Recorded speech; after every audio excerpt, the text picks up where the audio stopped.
শিক্ষার্থীদের নিয়ে ভূমি আড্ডা, কুইজ প্রতিযোগিতা সহ বিভিন্ন সেবামূলক কার্যক্রম ও ভূমি সংক্রান্ত জনসচেতনতামূলক মুক্ত আলোচনার মধ্য দিয়ে সম্পন্ন হলো চট্টগ্রামের বোয়ালখালীতে শুরু হওয়া 3 দিনব্যাপী ভূমি মেলা। মঙ্গলবার সকালে উপজেলা ভূমি অফিস কার্যালয়ে এ উপলক্ষে আলোচনা সভা অনুষ্ঠিত হয়।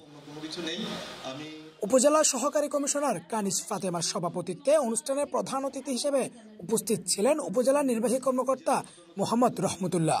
ইউনিয়ন ভূমি সহকারী কর্মকর্তা পম্পি বড়ুয়ার সঞ্চালনায় বিশেষ অতিথির বক্তব্য রাখেন বীর মুক্তিযোদ্ধা শরৎচন্দ্র বড়ুয়া ও ডক্টর মহসিন খান তরুণ। এছাড়াও আরও বক্তব্য রাখেন সার্ভেয়ার কাজল মিয়া, মাহমুদুল হাসান, ইউনিয়ন ভূমি সহকারী কর্মকর্তা রঞ্জন কুমার দেব।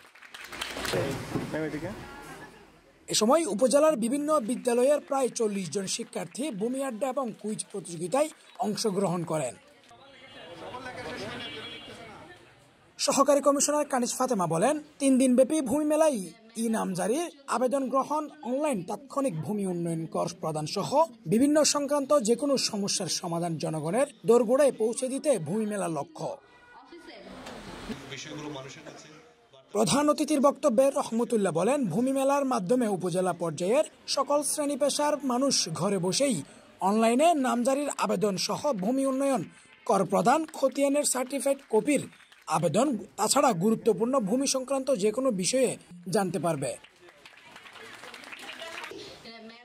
অনুষ্ঠান শেষে অতিথিদের সম্মাননা ক্রেস্ট ও বিজয়ী শিক্ষার্থীদের হাতে পুরস্কার তুলে দেন প্রধান অতিথি রহমতুল্লাহ। হোসেন মাহমুদের তথ্যচিত্রে এবাদুল হক, সিটিজি নিউজ, চট্টগ্রাম।